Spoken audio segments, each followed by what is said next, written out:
नमस्कार. श्री रमण महर्षी यांची शिकवण भाग 20 आणि the talk with Shri Raman Maharshi part 4.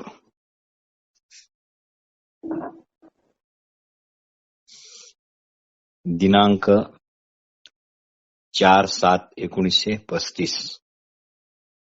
बोधवचन. आपण असल्याच्या गोडीला विचाररहित ठेवा. आपण असल्याच्या गोडीला विचाररहित ठेवा. श्री निसर्गदत्त महाराज. एक मौलवी आलेले आहेत. त्यांनी प्रश्न विचारला की गाढ झोप किंवा निद्रा ही कोणाला येते? यावर महर्षी म्हणाले, जर जागृतीत कोण जागत आहे हे कळले की ते पण कळेल. नेहमी जिज्ञासा जागृत अवस्थेत कोण आहे याचीच ठेवावी. नेहमी जिज्ञासा जागृत अवस्थेत कोण आहे याचीच ठेवावी. अज्ञान तुमच्याच गाढ निद्रेचे प्रमाण आहे व ज्ञान तुमच्याच जागृत अवस्थेचे प्रमाण आहे. बाकी काही दोघात फरक नाही. ज्याप्रमाणे झोप किंवा निद्रा तुम्हाला घेरते तशीच झोपेनंतर जागृती सुद्धा तुम्हाला घेरते. प्रश्न. तुम्ही इतके वर्षी घोर तपश्चर्या केली. घोर तपश्चर्या हा शब्द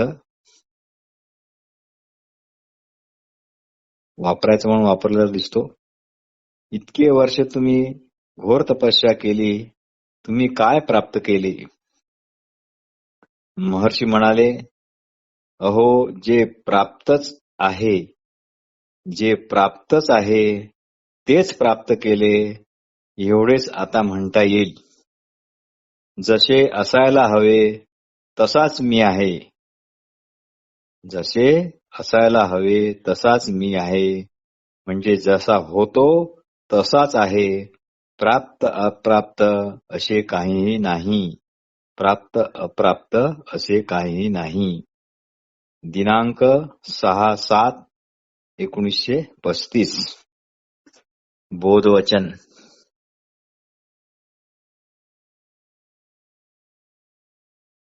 जेवढे शब्दरहित राहता येईल तेवढे राहा. जेवढे शब्दरहित राहता येईल तेवढे राहा. निसर्गदत्त महाराज. श्री एकनाथराव यांनी एक प्रश्न केलाय. ते विचारतात, ध्यानाचा अभ्यास कसा करावा? म्हणजे अर्थात डोळे उघडे ठेवून की डोळे बंद करून? महर्षी म्हणतात, हा अभ्यास दोन्ही प्रकारे करता येतो. फक्त आणि फक्त मन हे आत वळलेले असावे, मग डोळे उघडे असो की बंद असो. पण कधी कधी डोळे बंद करून जर ध्यान केले तर मन संकल्प विकल्पात जास्तच गुरफटल्या जाते. त्यापेक्षा डोळे तर उघडेच ठेवणे परवडते. पण याकरता मनोबलच हवे. म्हणजे सर्व लक्ष आपल्या असण्यावरच राहील. नंतर एकनाथरावांनी अजून एक प्रश्न केला. स्फुरण म्हणजे नक्की काय? स्फुरण म्हणजे नक्की काय? महर्षी म्हणाले, हे बघा, द्रष्टा व दृश्य एकाच स्फुरणापासून उदय पावतात. द्रष्टा व दृश्य एकाच स्फुरणापासून उदय पावतात. पण स्वतःला स्वतंत्र द्रष्टा मांडण्याची, स्वतःला स्वतंत्र द्रष्टा मानण्याची विपरीत धारणा केली की दृश्य पण निश्चितच स्वतंत्र व वेगळे वाटते. श्री एकनाथरावांनी मोठा छान प्रश्न विचारला. स्फुरण म्हणजे नक्की काय?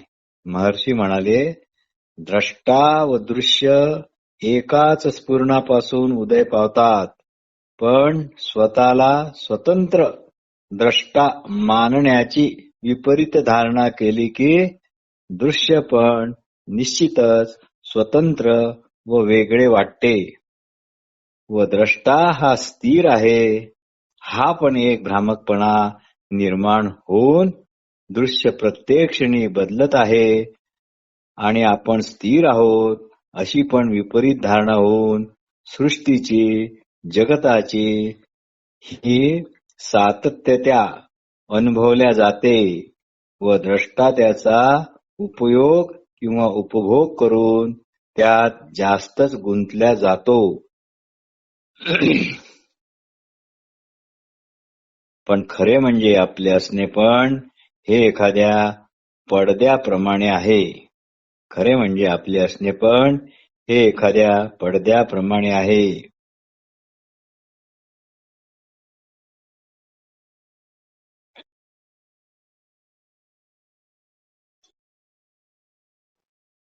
त्यावरच द्रष्टा व दृश्य अशी चित्रे उमटतात.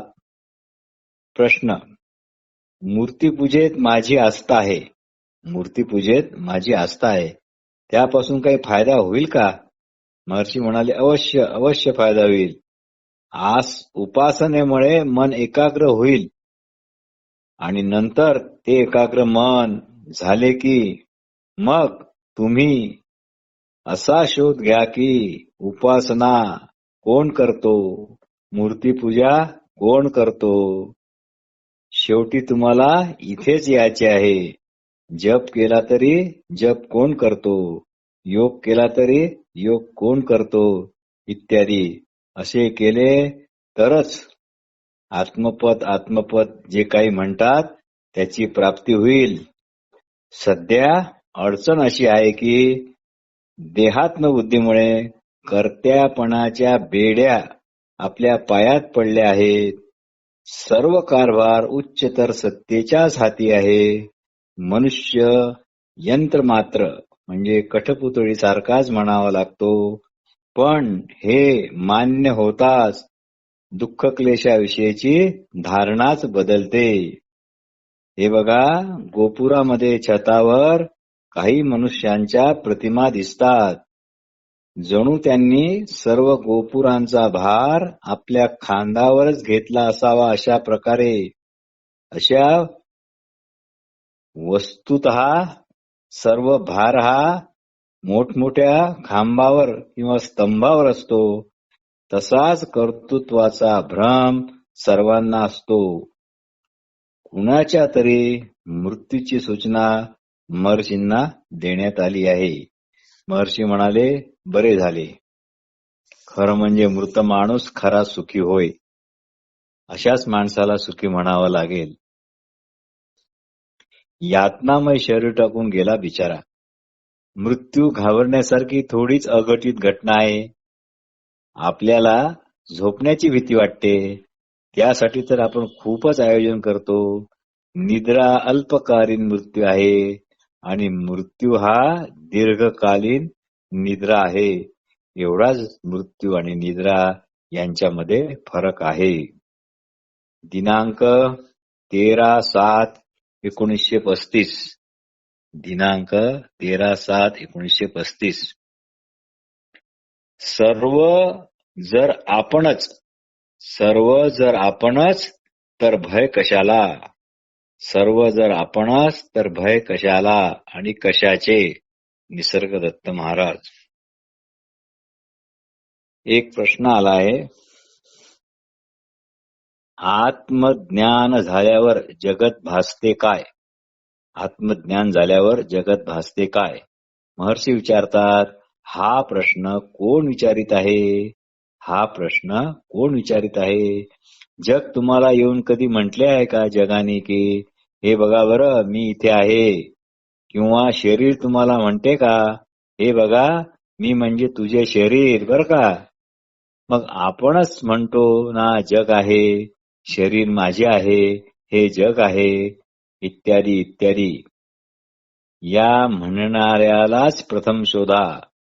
या म्हणणाऱ्यालाच प्रथम शोधा. आणि दुसरे असे की जगाच्या भासण्या न भासण्याने तुमच्या असणेपणात काय फरक पडणार. आणि दुसरे महत्वाचे असे की जगाच्या भासण्या न भासण्याने तुमच्या असणेपणात काय फरक पडणार, काय लाभहानी होणार. गहन निद्रेत जग भासत नाही, देह भासत नाही, पण तुम्ही म्हणजे असलेपणाने असता आणि नुसते असत नाही तर मजेत असता. म्हणून जगाच्या भासण्या न भासण्याला काहीही महत्व नाही. पण हे मात्र ज्ञानीच जाणतो. पडद्यावर चित्रपट चालतो, आग दिसते, बाग दिसते, पण फूल तोडायला जाल तर पडदाच हाती येईल. आगीचा चटका बसणार नाही.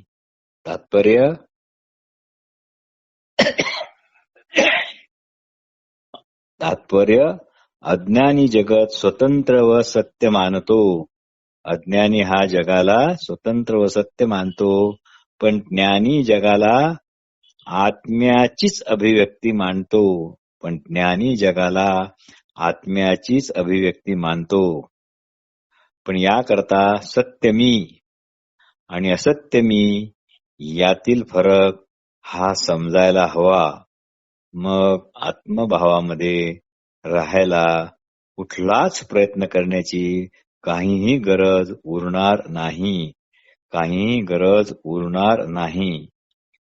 दिनांक 15/10/1935. दिनांक 15/10/1935. बोधवचन. आर्तता जोरदार असेल तर सर्व अडथळे पार दूर होतील. आर्तता जोरदार असेल तर सर्व अडथळे पार दूर होतील. निसर्गदत्त महाराज.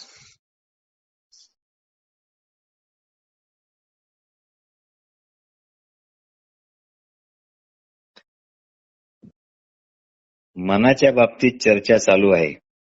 आज मनाच्या बाबतीत चर्चा चालू आहे. प्रश्नकर्ता म्हणाला, मन हा संकल्प विकल्पाचा एक समूह आहे. त्यावर महर्षी म्हणाले, हे संकल्प कोणाला होतात, कोणाला येतात. हे संकल्प कोणाला येतात, कोणाचे आहेत. जर तुमचे सर्व लक्ष असण्यावर म्हणजे शुद्ध अहमकडे असेल तर मन दिवसाच्या चंद्राप्रमाणे निस्तेज राहील. तर मन दिवसाच्या चंद्राप्रमाणे निस्तेज राहील. प्रश्न परत आला की पण हे सर्व समजणे कठीण वाटते. पण हे सर्व समजणे अतिशय कठीण वाटते. महर्षी लगेच म्हणाले, हे कठीण मुळीच नाही. हे कठीण मुळीच नाही. उलट जप, ध्यान, उपासना, योग, हठयोग इत्यादी इत्यादी जेवढेही काही आहे त्या सर्वापेक्षा हे अगदी अगदी अगदी सोपे आहे. पण आपण आहो या अनुभवा व्यतिरिक्त कोणती गोष्ट सोपी आहे यापेक्षा स्पष्ट गोष्ट दुसरी कोणतीच नाही. प्रत्येक जण सदैव याचाच अनुभव घेत असतो. मग हे सोडून बाहेरच्या अशा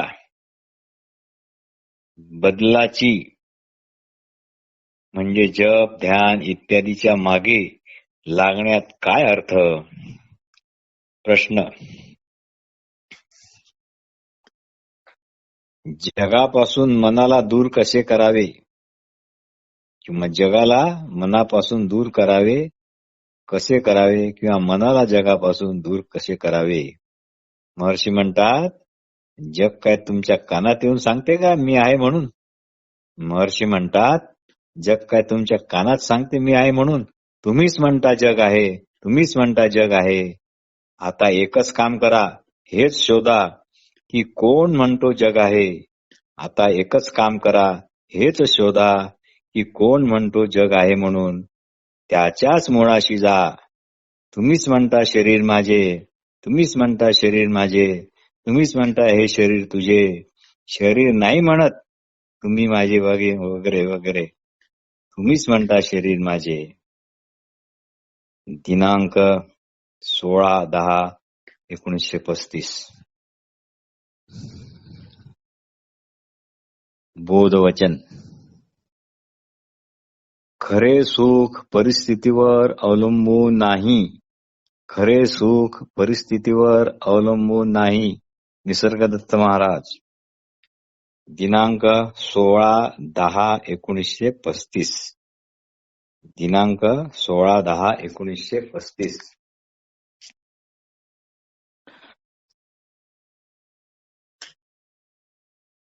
जेव्हा रमण महर्षी 1896 मध्ये मदुराहून तिरुवण्णमलईकडे जात होते, त्यावेळी एक रहस्यमय मौलवी त्यांना कसा भेटला आणि नंतर तो कसा अदृश्य झाला, याची आठवण महर्षी सांगत आहेत. याची आठवण महर्षी सांगत आहेत.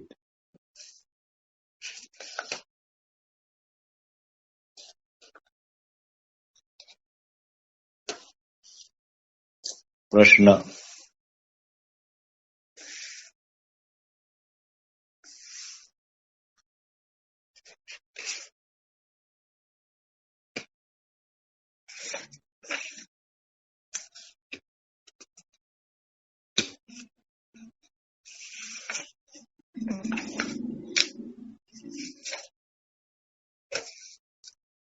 प्रश्न.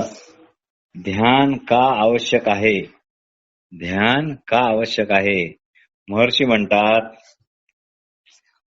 उपनिषदानुसार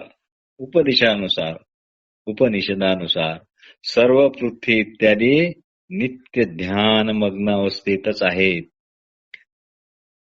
सर्व पृथ्वी वगैरे हे सगळं ध्यान मग्न अवस्थेत आहे. मग आपण का नको? माझ्या वाचण्यात आहे की जे कृष्णमूर्ती पण असेच म्हणतात, earth is in meditation. Earth is in meditation. असो. दिनांक 16/10/1935. दिनांक 16/10/1935.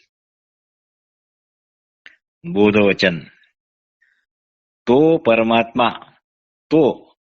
परमात्मा ही परमात्मा बुद्धी नाही. तो परमात्मा ही परमात्मा बुद्धी नाही. श्री ग्रँडफ यांनी विचारले, महर्षीजी, ती मुंगसाची कथा काय होती हो? महर्षी म्हणाले, हो हो हो, ती फारच ऐकण्यासारखी आहे. त्यावेळी मी स्कंदाश्रमामध्ये राहत होतो. खालच्या शहरातून बरेच लोक मला भेटायला येत. स्कंदाश्रमा उंचावर आहे आणि तिरुवल्लेमलई त्याच्या पायथ्याशी पसरलेले अतिशय सुंदर गाव आहे.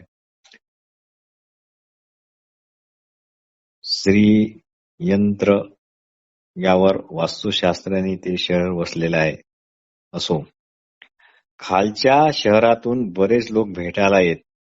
एकदा असाच एक जण भेटायला आला आणि त्याच्याबरोबर एक मुंगूस पण होते. आणि ते मुंगूस कसे काय आले काय माहित. इतर मुंगसापेक्षा ते मुंगूस फारच वेगळे असे होते. ते मुंगूस आकाराने मोठे असून त्याचा रंग सुवर्णाप्रमाणे लखलखीत आणि अत्यंत आकर्षक होता. इतर मुंगसे अशी नसतात, ती भुऱ्या रंगाची असतात. ते मुंगूस सर्वत्र निर्भयपणे वावरे, जसे याला सगळे कानाकोपऱ्यातले ज्ञान आहे. लोकांना वाटले कुणाचे तरी ते पाळलेले मुंगूस असावे. त्यावेळी पळणीस्वामी हे नुकतेच विरूपाक्ष गुहेच्या जवळील एका झऱ्यावरून स्नान करून परत आले होते. हे मुंगूस निर्भयपणे त्यांच्या समोर गेले. पत्नीने त्याला जवळ घेऊन प्रेमाने थोपटले सुद्धा. मुंगूस त्याच्या सोबत विरूपाक्ष गुहेत गेले. गुहेच्या सर्व कान्या कोपऱ्यात फिरले. गुहेचे संपूर्ण निरीक्षण केले. नंतर काही लोक वरच्या स्कंदाश्रमास जाण्यास निघाले, तर हे पण त्यांच्या सोबत गेले. मी स्वतः त्याचे खूप निरीक्षण केले. ते फारच असे अद्भुत होते, यात तीळमात्र शंका नाही. कारण त्याच्या सर्व चेष्टा ह्या निशंक होत्या. सर्वांनाच याबद्दल अतिशय आश्चर्य वाटले. थोड्या वेळाने ते मुंगूस माझ्याजवळ आले. माझ्याजवळ आले इतकेच नाही तर माझ्या मांडीवर बसले. मग परत उतरून संपूर्ण स्कंदाश्रम फिरले. त्यावेळी आश्रमात खूप मोर येत. मुंगसांनी त्यांना कधीही काहीही इजा केली नाही. 2 मोर तर अगदी जवळ येऊन मुंगसाचे निरीक्षण करीत असत. मुंगूस पण अविचलित मुद्रेने त्यांच्यात वावरत होते. थोड्या वेळाने मात्र ते आश्रमाच्या दक्षिण-पूर्व खडकाळ भागात अदृश्य झाले.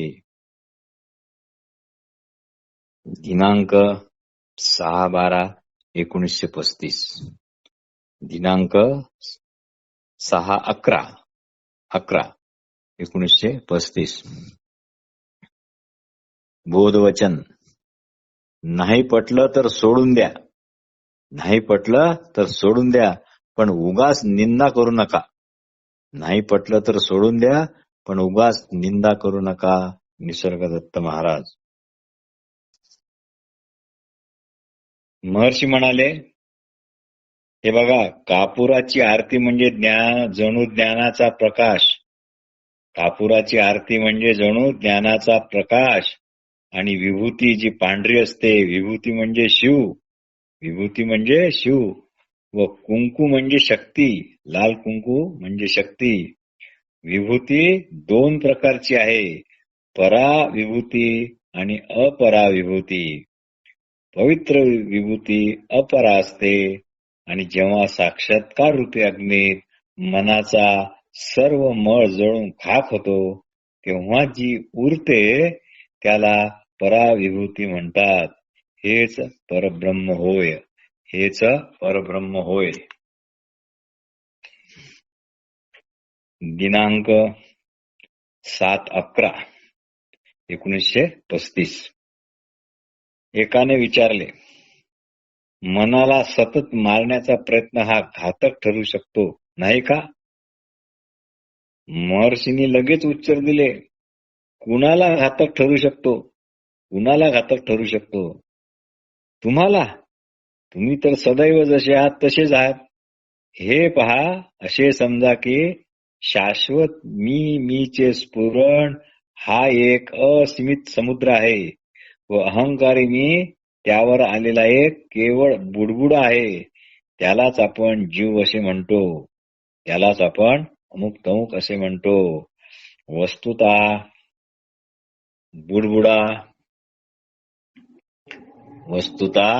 बुडबुडा पण पाणीच आहे.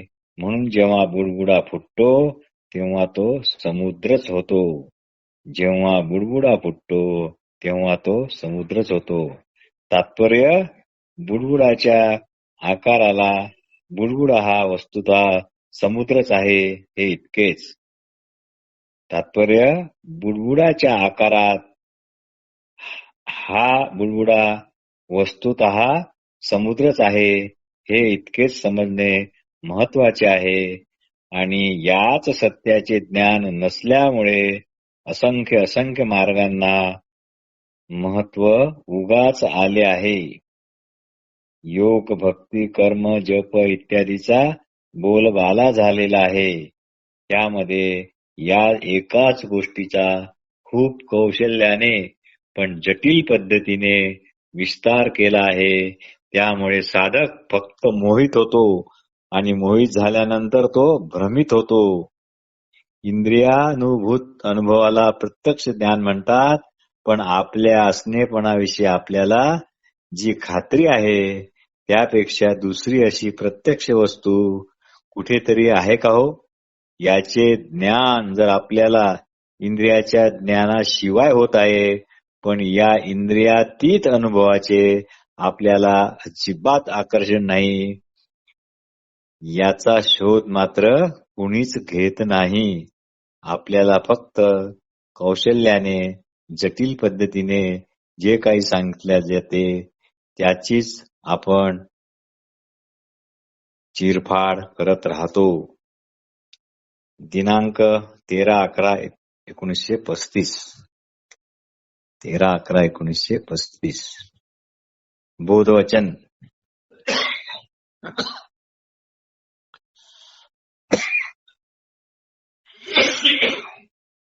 सॉरी. आराम म्हणजे मी अमुक तमुक विसरणे. आराम म्हणजे मी अमुक तमुक विसरणे. एक प्रश्न आलेला आहे. अनंत अशा आनंदावस्थेत स्थिर राहण्याकरता मुख्य अशा बाधा कोणकोणत्या आहेत? अनंत अशा आनंदावस्थेत स्थिर राहण्याकरता मुख्य अशा बाधा कोणकोणत्या आहेत? महर्षी म्हणाले, प्रथम अज्ञान. प्रथम अज्ञान म्हणजे आपल्या अशुद्ध स्वरूपाची विस्मृती. दुसरं कारण संशय. दुसरं कारण संशय. जो अनुभव येत आहे किंवा जे इंद्रियांनी ज्ञान मिळत आहे ते सत्य की असत्य याचा निश्चय न करता येणे म्हणजे संशय. आणि तिसरे कारण आहे भ्रांती. तिसरे कारण आहे भ्रांती म्हणजे मी देह इत्यादी आहे आणि इतर लोक सुद्धा देह इत्यादी आहे आणि याच ज्ञानाला चिटकून असणे. पण ह्या सर्व बाधा श्रवण मरण निधिध्यासनामुळे दूर होतात. Major A.W. Chadwick. Major A.W. Chadwick यांच्याविषयी सुद्धा आपण लिहू. Major A.W. चॅडविक. चॅडविक यांनी प्रश्न विचारला, सार्वभौम चैतन्याचा प्रकाश म्हणजे काय? सार्वभौम चैतन्याचा प्रकाश म्हणजे काय? कारण पश्चिमी चिंतक म्हणतात की त्यांना या सार्वभौम चैतन्याचे दर्शन झालेले आहे. महर्षी यावर म्हणतात, नित्य सिद्ध चैतन्याची अनुभूती ही सदैव आणि नेहमी करता सगळ्यांना प्रगटच आहे व स्थायी आहे, पण सदैव उपलब्ध पण आहे. कारण अशा प्रत्येकाच्या ठिकाणी आपल्या असणेपणाची पूर्ण खात्री आहे. त्याबद्दल कुठलाही पुरावा नको, त्याबद्दल कुठलाही संशय घ्यायला कधीही कोणाला जागा नाही किंवा कोणीही तो आपला असणेपणा नाकारू पण शकत नाही. हा असलेपणा गाढ निद्रेत पण जसाच्या तसा असतो, पण जागृत अवस्थेत तो स्पष्टपणे कळतो. गाढ निद्रात देहचेतना लोपली असते, पण असलेपणा तिथे असतो म्हणजे असतोच. जागृत अवस्थेत देहचेतना जागृत असते आणि तेथेही हाच असलेपणा असतो. एवढेच काय, दोन अवस्थांमध्ये फरक आहे. दोन्ही ठिकाणी एकच चैतन्य आहे. चैतन्यात चैतन्य म्हणून काहीही फरक नाही. गाढ निद्रेतला कुठल्याच सीमा नसतात, पण जागृती अवस्था ही सीमाबद्ध असते. मी देह आहे, हे माझे, हे तुझे इत्यादी भावना देह चेतनेचा उदय होताच येतात. पण मी कोण आहे या प्रश्नाचे अनुसंधान केले तर शुद्ध आत्मभाव जो या सगळ्यांचा आधार आहे, जो या सगळ्यांचा आधार आहे. निसर्गदत्तांच्या भाषेत सांगायचं म्हणजे तो आधीच आहे. फार आधीचा नाही, फक्त आधीचा आहे आणि तोच शेष राहतो. हा शुद्ध आत्मभाव, हा असलेपणा न उदय पावत न अंत पावत. हा शुद्ध आत्मभाव, हा असलेपणा न उदय पावत न अंत पावत. पण पश्चिमी विचारवंताचे ज्ञान हे एखाद्या ज्योतीप्रमाणे आहे. ते प्रगटते आणि नंतर विझते सुद्धा. ते प्रगटते आणि नंतर विजते सुद्धा. म्हणून मी आहे व मी देह आहे, अमुक तमुक आहे, यातील फरक लक्षात घेणे अतिशय महत्वाचे आहे. यालाच साक्षात्कार म्हणतात.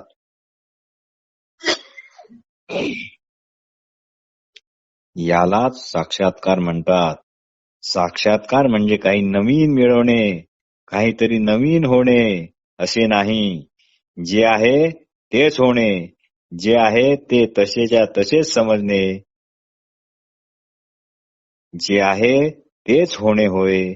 म्हणून वस्तुतः सत्य हे अत्यंत सरळ आहे, अत्यंत सुलभ सुद्धा आहे. मूळ अवस्थेत राहणे यासारखी सोपी विनासायस दुसरी कोणती असू शकते बरे.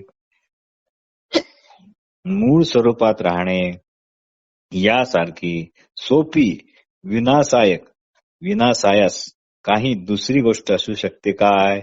पण आश्चर्य हे की हीच साधी गोष्ट समजण्याकरता नाना धर्म, नाना पंथ, जप तप, ध्यान धारणा, योग इत्यादीचा बखेडा निर्माण करण्यात आलेला आहे. ही खरोखरच फार खेदाची म्हणजे फारच खेदाची गोष्ट आहे. मेजर चेडविक म्हणाले, पण लोकांना सरलता आवडत नाही, त्यांना जटिलता पाहिजे.